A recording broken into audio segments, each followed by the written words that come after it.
For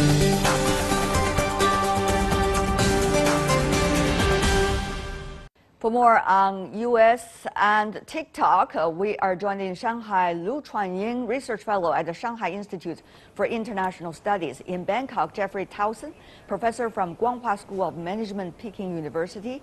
And in New York, via Zoom, Max Wolf, Managing Partner at Multivariate. Gentlemen, welcome to the program.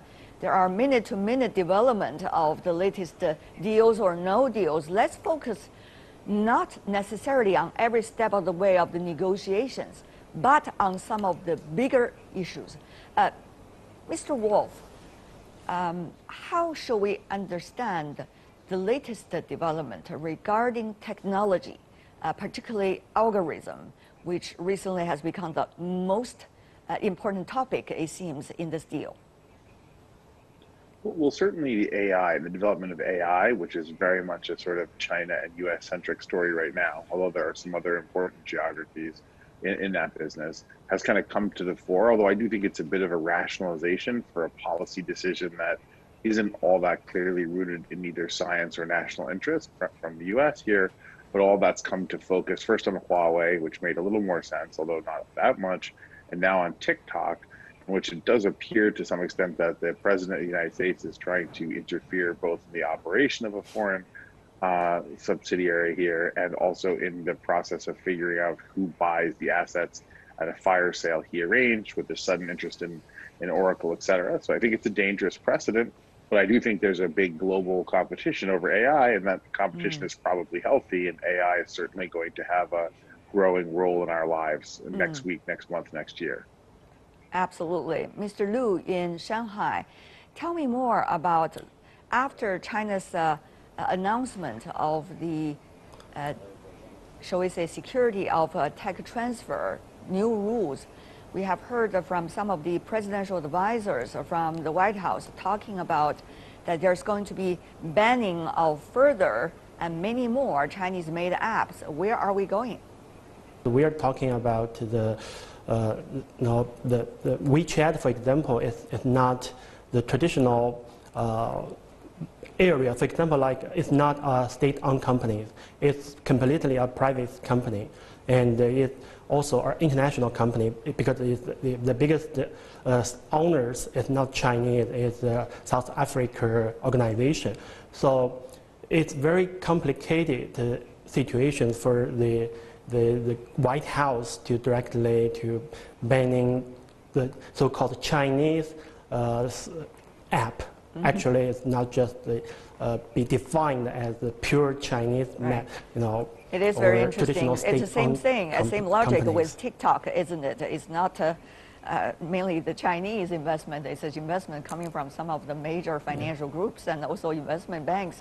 Mr. Towson. Yeah, I mean, this is kind of a strange situation because it's about the U.S. and China, right? This is a political discussion from top to bottom. And at the center of this is a company that's a pretty simple, I mean, it's a short video company. You watch 15-second videos of people dancing in their bedrooms, right? The company itself is not, I mean, the Trump administration has said this is a national security concern. That's a hard stretch to get from dancing kids to national security. And then the export control is the argument coming out of China. That makes, I think, more sense because at least there are algorithms. But I think this is still 80% about the US and China. It's a political discussion. And TikTok just seems to be stuck in the center of this. To some extent, the same way Huawei was, part of another discussion related to technology. So it's mostly about that relationship, and then TikTok is kind of getting bounced around in the middle of this. Are we, in a way, Professor Wolf, encouraging scientific innovation and technological innovation, or the apparent Cold War between China and the United States, at least some say in the tech area, has discouraged the spread of the technology and also the betterment of the use of technology, applications of technologies? A lot of our technology comes from investments and techniques and research that comes out of our university system, and not having access to the students of the world, which particularly this year we don't, is creating financial ruin for some colleges, and also meaning that the brightest kids can't go to the best labs and learn the most important skills and work together. So the promise of the internet, on which all this is based, is the promise of global instantaneous communication. And the United States is busy in business lately, unfortunately, building walls, and walls that prevent the most talented people from winning markets, walls and interventions that prevent people from going and studying and working together. It's kind of sad. And if the prevention of collaboration has come to the point where we are afraid to let people watch videos of each other playing with their pets, it seems pretty outrageous. And I feel like I have to ask, add one funny thing here, which is the United States government is begging Chinese exporters for masks, gloves, and sanitizer, which are apparently not national security, but are afraid of kids dancing and sending videos to each other, which apparently is national security. So I think we've also reached a kind of surreal moment here in our international policy, just as an American state. What's going to happen to technology development? What's going to happen to applications of technologies? What's going to happen to policies regarding technologies? All these are very important issues. It's really deciding our fate as a whole in the near future. Right. Within the U.S.-China relationship, I mean, this started out as a trade discussion. Everyone was talking tariffs 2 years ago.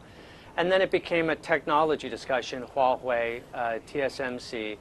And I think this latest round is more about media than it is about technology. I mean, TikTok is not really a tech company. It's a media company. That's why it's culturally important.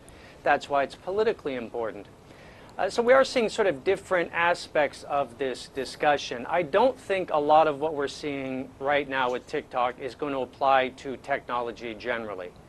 This is not about e-commerce. It's not about logistics. It's not about people buying stuff online. It's mostly about media and social media right now between the U.S. and China. So, Mr. Liu, what about some of the questions I raised regarding the future of tech and about the global applications of tech? Is this the sign of something to come? Should we all, not only in China, but also we all prepare for something? What we are talking today is not traditional tech, it's the emerging technology. It's so important, right? So we have this trend of nationalization or put a lot of the national security concerns on this emerging technology. But globally speaking, what we are seeing today is states are more emphasized on their technique sovereignty, not just China, not just US, but we also see that the European Unions, they published a couple of the reports emphasized on the European Union's digital or technology sovereignty. And the second trend is domestically in China. So, in past we buy or we cooperate with the foreign companies like US companies to buy their technologies. But right now, a lot of people in China realize that this way will not, be in the future. So it's going to be changed, and you have to rely on yourself. So it's going to be a very dramatic, change in China in technical policies. What does that mean? That every country has become their own island in a way, whether it's innovation, technological development, application, and eventually the use of it by consumers. How is it going to be different from what we are seeing right now in the world? Mr. Townsend, is it going to be a dramatically different picture, and it's going to be a dramatically different world? I think this is the real risk for China in particular, that there is going to be a temptation to sort of de-internationalize and focus back home on the domestic market, which is quite large. And we've seen Huawei do that a lot in the last 6 months. The problem there is you risk becoming a little bit like the Galapagos Islands, where you have very interesting creatures within China, but they don't work anywhere but here. And that's kind of what's happened with Japan's tech scene, is the digital creatures, the technology, they only work in Japan and you don't see them anywhere else. You really want to be international when it comes to digital and technology. And there's going to be a temptation to sort of pull back within the borders from China's perspective. And I think that's probably a mistake long term, but it may be necessary in the short term. Now, we see from Intel to Oracle to Microsoft to Apple to many other tech companies of the United States, multinationals working global market. China is one of the important components of the global market. If that market is not going to be there, or it's going to be much further complicated as a result of actions and interactions between China and U.S. politics, what would that mean for these global companies? Yes, so American tech companies are the most international of the tech companies. Often China is one of the few geographies that they're not as articulated in. The hardware companies certainly are, the software companies sometimes a bit less. But Microsoft or Oracle certainly very active all over the world, including in China. We are more dependent on foreign nations for our market and our growth than almost anyone else. So it's, again, one of these strange kind of decisions of the present administration to shake up a world order where you were on top. And you don't really need to be a genius to know that if there's 52 decks in a card and you're the top card in the deck, right, 52 cards in the deck, if you shuffle, you're the one most likely to fall in your status in the deck. So I think this idea that you have to be nationalistic about your tech companies is particularly damaging to the American tech behemoths, which have been a bright spot in our economy here, have been a bright spot in our innovation economy for many years, and are the backbone of our stock markets. So the indexes which we like to celebrate are 20, 30, 40% comprised of these companies. So I think we've put all our eggs in the basket and then pushed it down the stairs despite some of our economic rivals, and I couldn't imagine a worse timing for a more dangerous policy. But Mr. Wolf, does the administration really care? Because some of my American friends have been telling me the priority is the election, and therefore national interest is a totally another thing. But the question also is the American system, given its complexity and its efficiency, I was told, why couldn't do something about it when the interests of many, shall I say, American tech companies could be impacted negatively as a result of the aggressive actions taken by the UN administration toward the Chinese tech companies, which as a result, of course, will have some Chinese interactions and also tit for tat. I mean, I think we've seen the evolution of big American tech companies, historically not particularly close to this president, by the way, so he may not be upset about giving them a hard time. A lot of the larger tech companies here have not been historically sort of Trump supporters. But I think you see a lot of American companies in the last few years make very narrow decisions about wanting regulatory relief here or there, or tax advantages here or there, and they became very short-sighted in terms of the bigger geostrategic. So if you can't earn most of the money, who cares what your tax rate is? Or if you're not paying the taxes, you're not earning the money. And I think American corporations, like American voters, have to ask some difficult questions. And I say, look, clearly, in any democracy, ours very imperfect democracy that we have here, like everywhere else, there's going to be a certain amount of role playing around the elections, but there's 365 days in the year, and there's 4 years between election cycles.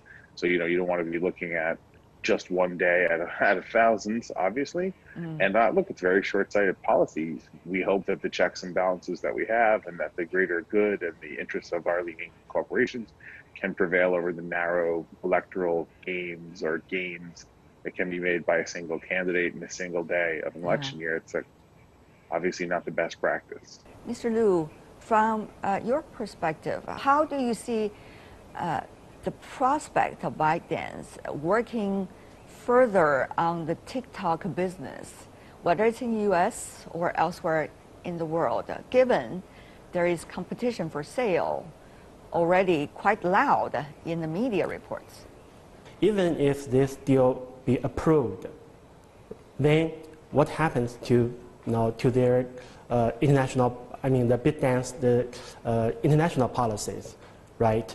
It still be a very huge challenge. Right now it's just at the United States, but what's the next step? They still have the international market outside of the US, in European Unions or the U.S. allies, Canada, Australia.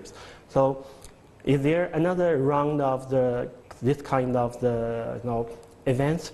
The ByteDance, from their perspective, they're facing the choices whether to continue to their international expansions in the near term. So this is not just the ByteDance, it's also for other China's tech companies, the future. There's a Chinese idiom for that. Once you're bitten by a snake, you will always be concerned whether there are snakes in the grass. I guess that's very true for many Chinese tech companies, whether they're social media, they're social media entertainment companies or others. So what would be the best advice you give, given the uncertainties all businesses face these days, particularly Chinese tech companies these days? Right. I mean, if you have to kind of go business by business and just ask what is politically or culturally sensitive, which major media companies are culturally important in every country, like TikTok. And then, decide if you're going to go it alone, open yourself, or if you're going to go through a local partner. We can see companies like Didi doing quite well. Didi's in Brazil, Didi's in Mexico, Didi's expanding across Asia, either directly or through local partners like Grab. Alibaba is doing well in e-commerce. They're expanding their logistics network into Europe, into Southeast Asia. Lazada is owned by Alibaba, which is a major player here in Thailand. Companies that are maybe thinking about this more than they were 2 months. Probably Ant Financial, which has just filed to go public, because financial services tends to be highly regulated. Web services might be a little bit more sensitive than it was, but everyone's kind of readjusting their thinking on, am I going to go it alone? Am I going to find a local partner and be a minority shareholder in, say, a major company in India, as opposed to doing it myself? And business people are good at that. I mean, this is right in the strike zone of most CEOs. So it's just, the landscape has shifted under the feet of everybody, but we're all fast on our feet, so it'll be fine. We hope we'll be fine. Another thing is about the latest bidding, whether it is Microsoft teamed up with Walmart, or whether it is Oracle joining in or other candidates. We do not know yet what are the real picture because they are negotiations. But along the way, how should we see the nature of TikTok given the turbulence it is experiencing? Meanwhile, what should be the most important principles in these negotiations? Mr. Wolf. Yeah, look, I mean, I think whenever you force a company to fire sell off in a very public manner and you restrict the number of buyers, you are acting in a way to illegitimately reduce the value of a company. So I think whoever buys it has to decide what taint might follow. I also think that the regulatory community in China may take a look at who is the buyer here, who is kind of feasting on the misfortune, and may have ideas about kind of disciplining the international companies that go in that direction. One, and then two, I think the story here is that if a fairly innocuous, fairly non-threatening technology gets this much negative attention, people are going to have to ask the more difficult question, which is, what is it that the US regulators don't like? Is it the success of TikTok, or is it a national security matter? If it's a success, then you don't want to go to the United States and build a business to be successful principally in the United States if you're a foreign or a Chinese company. And that would have a terrible effect on employment trends, investment trends, and integration between the first and second largest economy in the world. Mr. Townsend, what are likely to be some of the most important factors you are going to watch in those behind-the-scenes negotiations? Right. This was pretty stable up until a couple days ago when the Chinese government added this to their export rules, which was a major move. I mean, it was really very, very interesting. So they've kind of let everybody know, there's another party at the table here. It's not just Microsoft, Walmart, TikTok, and the Trump administration. The Chinese government's at the table and is going to ultimately sign off or not on this. So that was kind of a big deal in the last couple of days. Everyone kind of knew where this was going, that Walmart actually is the most natural acquirer probably for TikTok. The irony here, which is not being discussed, is Walmart buying TikTok would be very analogous to the recent Douyin deal with Suning here in China. It's actually a copy of a China strategy for Walmart to do this, unlike something we've seen in the US before. So that was kind of interesting. So probably the biggest factor going forward is going to be the election. And I think this whole thing is going to get delayed until after the election. And the Chinese government can do that very easily now. Okay, Mr. Liu, also your thought. People want to have more time to make the more reasonable decision after the election, because election is make everything complicated, and sometimes in some sense it's nationalism concerns over there. I think that after the China update is Chinese government get involved, so there's going to be a chance to delay this decision, and it will be good for all the parties, two governments and sellers and buyers. Lu Chuanying, Jeffrey Townsend, Max Wolf, thank you so much, gentlemen, for being with us. Really appreciate it.